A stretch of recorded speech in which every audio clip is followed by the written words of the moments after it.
Jesús por vosotros los gentiles.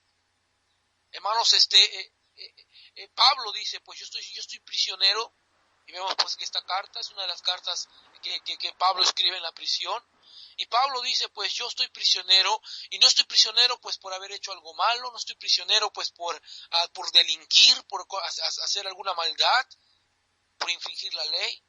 Pablo dice, yo estoy prisionero por Cristo, por esta causa, por esta razón. ¿Y de qué estaba hablando Pablo? Pues de la iglesia, del ministerio que Dios le había dado. En el versículo 6 del capítulo 3 dice que los gentiles son coherederos y miembros del mismo cuerpo y copartícipes de las promesas en Cristo Jesús por medio del Evangelio. En el versículo 7 del capítulo 3 dice Pablo, del cual yo fui hecho ministro por el don de la gracia de Dios que me ha sido dada según la operación de su poder. A mí, versículo 8, que soy menos que el más pequeño de todos los santos, me fue dada esta gracia de anunciar entre los gentiles el evangelio de las inescrutables riquezas de Cristo.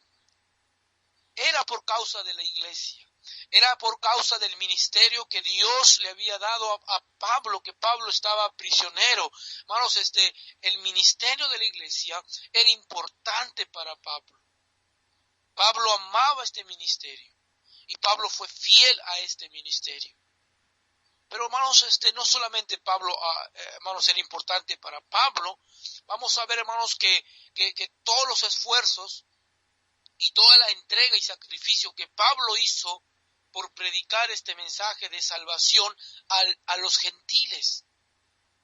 Pero Pablo entendía muy bien también, hermanos, que iba a suceder en la vida de un gentil.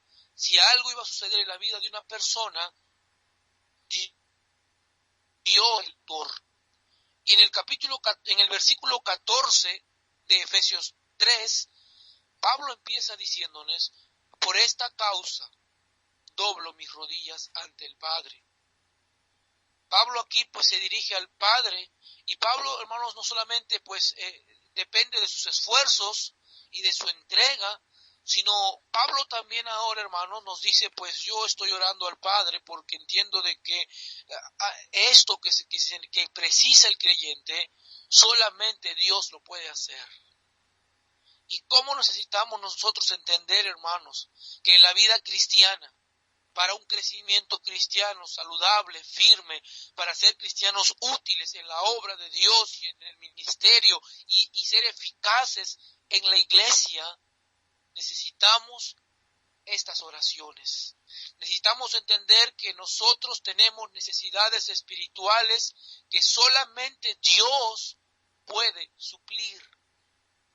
Y yo quiero animarle, hermanos, hermanas, en esta mañana, a no descuidar orar al Padre por estas necesidades espirituales. Puede ser que usted tenga necesidades físicas hoy. Puede ser que usted tenga necesidades de alimento hoy. Puede ser que tenga usted necesidades que afligen su corazón. Pero no descuide sus necesidades espirituales. Así como el cuerpo pide alimento físico, nuestro espíritu requiere que pidamos por las necesidades espirituales, no solamente el día de hoy, sino todos los días. La Biblia dice aquí, hermanos, por esta causa doblo mis rodillas ante el Padre de nuestro Señor, de nuestro Señor Jesucristo. Y mire el versículo 15, dice la Biblia, de quien toma nombre toda familia en los cielos y en la tierra. Y la primera necesidad espiritual por la cual usted y yo y todos los cristianos debemos de orar, está en el versículo 16. Mire, dice la palabra del Señor, para que os dé, conforme a las riquezas de su gloria, el ser fortalecidos con poder en el hombre interior por su espíritu. La primera necesidad espiritual que todo creyente tiene, que toda iglesia precisa, que todo hijo de Dios no debe de descuidar en oración, es, hermanos, fortaleza espiritual. Hay gente a veces que me dice, pastor, yo no sé cómo orar y no sé qué orar. Pues aquí usted y yo tenemos ya una razón por la cual orar.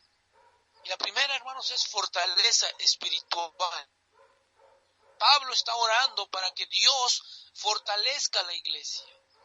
Pablo está orando para que la iglesia de Cristo sea fortalecido con poder. Y hermano, la palabra fortalecidos aquí, la palabra es crecer con vigor, crecer, ser fuerte. Y saben que, hermanos, mire, hermano, cómo necesitamos en esta mañana, hermano, fortaleza espiritual. ¿Cuántas veces pasamos por tribulaciones, por angustias, por sufrimientos, por quebrantos de corazón?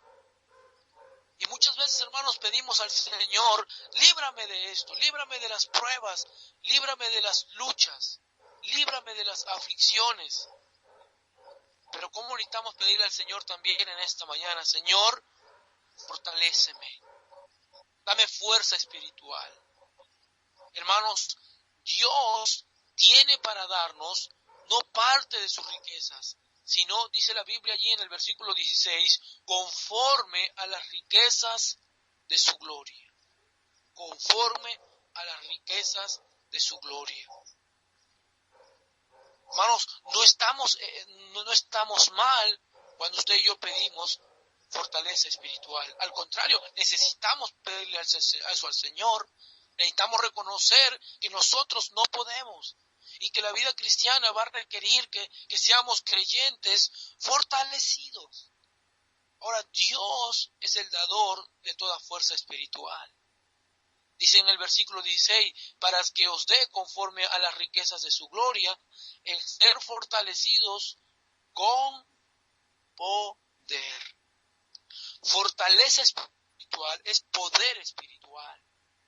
Ahora, mire dónde radica este poder. Dice la Biblia en el versículo 16, con poder en el hombre interior por su espíritu.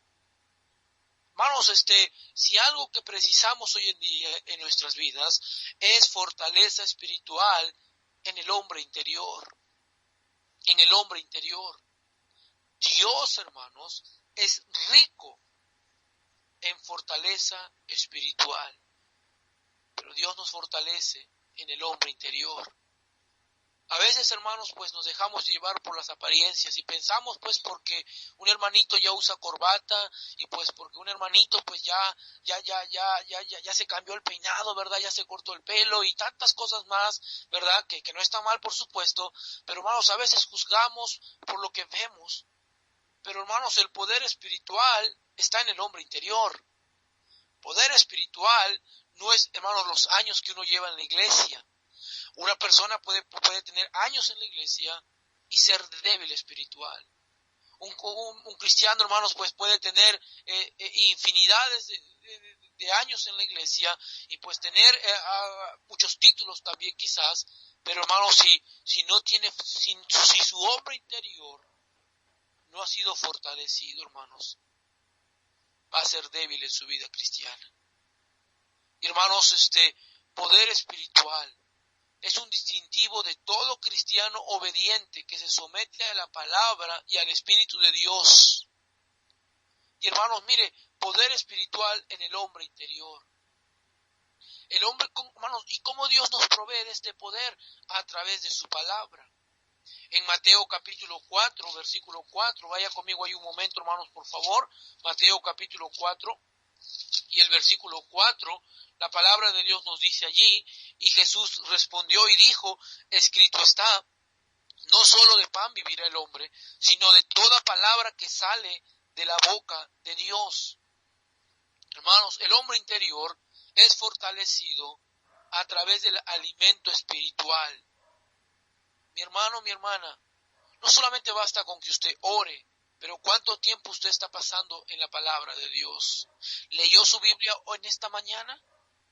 Muchas veces nos preguntamos, pastor, pero ¿por qué soy débil espiritual? Pastor, ¿por qué vienen las pruebas y me sobrepasan, pastor? ¿Por qué vienen las aflicciones y las tribulaciones en mi vida? Y en vez de fortalecerme y hacerme cada vez más precioso como el oro, yo flaqueo, yo caigo, yo retrocedo, pastor. Muchas veces es porque descuidamos esta necesidad espiritual en nuestras vidas. Fortaleza espiritual. No deje de leer su Biblia. no deje de orar. Pero también, hermanos, el hombre interior necesita y precisa de alimento, pero también, hermanos, el hombre interior necesita de limpieza. En el Salmo 51, mire conmigo ahí en el Salmo 51, la palabra, y en el versículo, hermanos, Salmo 51 y el versículo 7, mire lo que dice la palabra de Dios. En el Salmo 51 y el versículo 7, David aquí está orando y David dice: purifícame con hisopo y seré limpio, lávame y seré más blanco que la nieve. ¿De qué estaba hablando David? Pues David estaba hablando de su hombre interior, había sido afectado y David se sentía sucio, hermanos. Y cómo nosotros necesitamos que nuestro hombre interior sea fortalecido a través de la limpieza espiritual. Ahora, no solamente a través de la limpieza espiritual, pero también el hombre interior crece y se fortalece a través de nuestro ejercicio espiritual. Hermanos, en primera de Timoteo, mire usted qué dice primera de Timoteo ahí en la Biblia. Primera de Timoteo, capítulo 4, primera de Timoteo, capítulo 4 y el versículo 7. Dice la palabra del Señor. Pablo a Timoteo le dice: desecha las fábulas profanas y de viejas, ejercítate para la piedad. Versículo 8, porque el ejercicio corporal para poco es provechoso, pero la piedad para todo aprovecha, pues tiene promesa de esta vida presente y de la venidera. Y aquí Pablo nos está hablando, pues, ejercítate para la piedad. Y hermanos, muchas veces Dios usa circunstancias, adversidades, momentos en nuestras vidas para, hermanos, ejercitarnos en nuestra fortaleza espiritual. Hermanos, número uno, hermanos, recuerde esto: necesitamos orar por fortaleza espiritual. La segunda necesidad espiritual por la cual necesitamos orar, hermanos, se encuentra allí también en el libro de Efesios. Vayamos allí un momento, hermanos, por favor. Efesios capítulo 3, mire conmigo el versículo 17. Número uno, hemos visto fortaleza espiritual en el hombre interior. Fortaleza espiritual en el hombre interior. Pero la segunda necesidad espiritual por la cual no debemos de dejar de orar, hermanos, es por profundidad espiritual. Mire conmigo el versículo 17 de Efesios capítulo 3. Efesios capítulo 3, verso 17, dice la Biblia: para que habite Cristo por la fe en vuestros corazones, a fin de que arraigados y cimentados en amor. Dice el apóstol Pablo, para que habite Cristo. Y pues Pablo no está hablando pues para que ellos tengan a Cristo como su Salvador personal. Y vemos, por ejemplo, en el capítulo 1, versículo 1, que Pablo les dice: Pablo, apóstol de Jesucristo, por voluntad de Dios, a los santos y fieles en Cristo Jesús, que están en Éfeso. Pablo aquí les escribe a los que ya son creyentes, a los que ya son salvos, a los que ya tienen a Cristo. Pero en el versículo 17, Pablo nos va a describir la necesidad de profundidad espiritual en nuestra vida cristiana. Y en el verso 17 Pablo va a describir esta necesidad a través de tres figuras, a través de tres palabras. La primera palabra que Pablo usa para describir la necesidad de profundidad espiritual es la palabra habitar. En el versículo 17 dice: para que habite Cristo. Y la palabra habitar aquí, hermanos, es la palabra que se usa para establecer y para sentirse como en casa. Y hermanos, muchas veces, pues Jesús ya mora en nosotros, ya vive en nosotros, pero hermanos, muchas veces Cristo no se siente como en casa, no está cómodo. Y hermanos, una cosa es pues estar de visita, otra cosa es quedarse a habitar, estar allí, sentirse como en casa, y ya establecerse en ese lugar. Y Pablo dice aquí, hermanos, para que habite Cristo por la fe en vuestros corazones. Dice, para que Cristo sea una realidad en tu vida, para que Cristo se establezca y hermanos, se sienta allí como en casa. La segunda palabra que Pablo usa para describir nuestra necesidad de profundidad espiritual, la palabra ahí, hermanos, arraigados. La palabra arraigados, hermanos, pues, habla pues de echar raíces. Y qué importante que son las raíces en nuestra vida espiritual. De igual forma, el Señor Jesucristo usó allá en